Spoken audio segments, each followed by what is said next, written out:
Food justice is really about creating a fair and equitable food system. So the food system includes everyone who's an eater, which is all people, how that food is produced, the environmental resources that draws on, the farms, the farmers, the processing facilities, restaurants, the whole complex ecosystem that we humans engage with as part of our eating. And food justice is really about how do we feed ourselves in a way that's fair and equitable. We would like to see a more just food system for everyone that lives in the Adirondack Park. A lot of our issues are hidden in rural areas. You can't tell, looking at a rural landscape, which houses have an elderly resident who can't leave the house, for example, or which towns have the most poverty, or which farms are treating their workers fairly versus the ones that aren't. The distance is challenging for organizations as well, which is what the North Country Food Justice Working Group tries to do, is to create a once-a-year gathering and also digital tools so that organizations that are working on similar projects can connect with each other and learn from each other in a way that's so much easier in a densely packed urban area. What does food justice look like in the Adirondacks? And so some of the things that came to the surface at the Food Justice Summit was, in fact, that within the Adirondack Park, we have some really specific issues to think about, and we have a very specific context, which also includes just being rural. We do have issues around fair pay for farmers, and we do have issues around fair wages and worker rights for farm workers. Because farming is such an economically challenging livelihood, the people who often bear the brunt of it are the farm workers. And so, across the region we have things like H-2A workers and undocumented migrant workers and documented workers, but they all have varying degrees of challenges around that. So farm to farm, they have different wages, they have different working environments, and food justice is really about the idea that everybody deserves a fair wage and everyone deserves a safe working environment. Farmers tend to ignore their own poverty in order to continue to produce food and provide this community service of food production, right? We're producing food for people to eat, but we're ignoring the fact that we are not sustaining our own families. All types of farmers, whether you're conventional, organic, small, in terms of acreage or dollars, or big, all struggle with the ability to get back as much as they put in. The same reason that farmers are struggling to make a living are the same reasons why there's other people who can't afford to pay for food. We have an economic system that treats some people very well and other people suffer for it.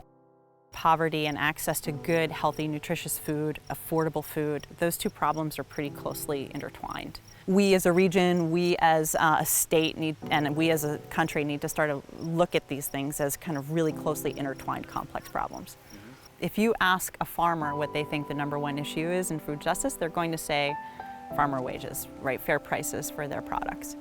And if you ask, a family in the Adirondacks who is piecing together multiple jobs to make ends meet, they're going to say the prices of food are too high, right? So no matter who you talk to, they're going to identify a different issue.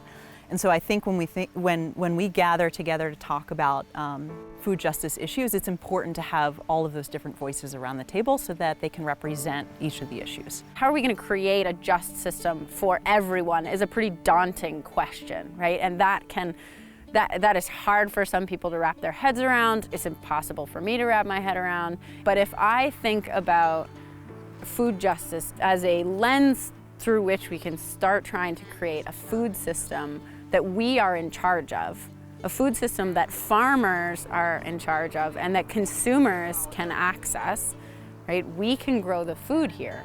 People can buy our food, but we gotta make sure that it's affordable and that farmers don't go out of business. So for me, the food justice conversation is really about creating that freedom for people to run farms and produce food, and for consumers who want the food to be able to eat it and access it on their own. The Adirondacks, and also our particular pocket of the Adirondacks is an anomaly. We are doing a few things really well. We have some wonderful women who are taking the lead on starting farms or producing really interesting value-added foods, or heading up nonprofit organizations, taking the lead on social issues.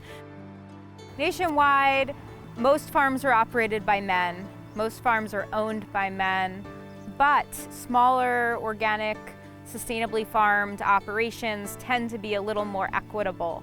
There are a lot of women-owned farms in the regions. It's one of the nice things about this region, and one of the reasons women are able to farm is because they're buying smaller pieces of land, they're doing smaller operations, and then there's less of a high barrier to entry. We have this really interesting convergence right now of first-generation farmers moving to a really beautiful area, trying to create something new, and at the same time looking at how they can enhance and revitalize the communities around them through food, through what they're making. If you look at food justice as a holistic system that is trying to work for everyone and maybe everything as well, then environment absolutely does get included in that, and that we hope that our food can be produced in a way that is environmentally beneficial. The wild character of the park, one of the ways it's best preserved is through vibrant communities, that the park cannot exist in a void. The communities within it have to be healthy, viable, and vibrant communities. Agriculture is the only growing sector in Essex County. If that's true, that's proof that it's pretty important to the economics and the vibrancy of the communities within the park. Access to food is really challenging, and in rural areas like this one, most towns don't have a grocery store anymore. They don't have a place to buy food. The food access piece of the food justice movement, I would say, is allowing some of those obstacles that you experience in rural communities such as Keeseville, the obstacle of lack of transportation or reliable transportation. The price point of food can be so high, so trying to keep these local farmers and producers afloat while also incorporating the community into the purchasing is really a big part of that, trying to fill all the gaps to the food system.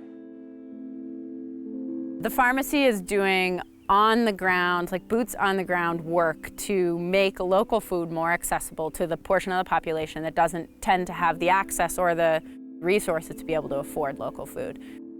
Adk Action was really interested in trying to help solve the food access issue in Keeseville a few years ago. We just have this one main street, and it's got beautiful historic buildings right on the river, but the big empty grocery store downtown was a blight on the community and just served as a reminder of the fact that there wasn't a lot of investment in the downtown district, and it left a really tangible hole of food access here. We're trying to figure out how we could bring all the local food from the farms around town into the downtown without too much overhead. And so we came upon the idea of trying to incorporate a farm fresh store inside an existing business. Tens of thousands of dollars are given out in SNAP benefits each month in Essex County.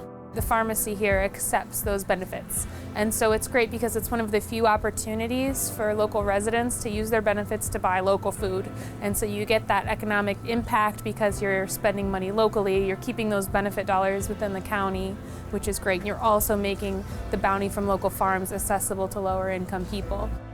There's so many small farms. There's some really interesting cooperative farming movements that are happening. There's small farms that are doing CSAs or doing sliding scales and food assistance, and there's organizations offering grants so that farmers can give some of their CSA shares away for free, and that gives me hope. It gives me hope for the future, it gives me hope for our planet, and hope that maybe we can live in a world where everybody gets to eat.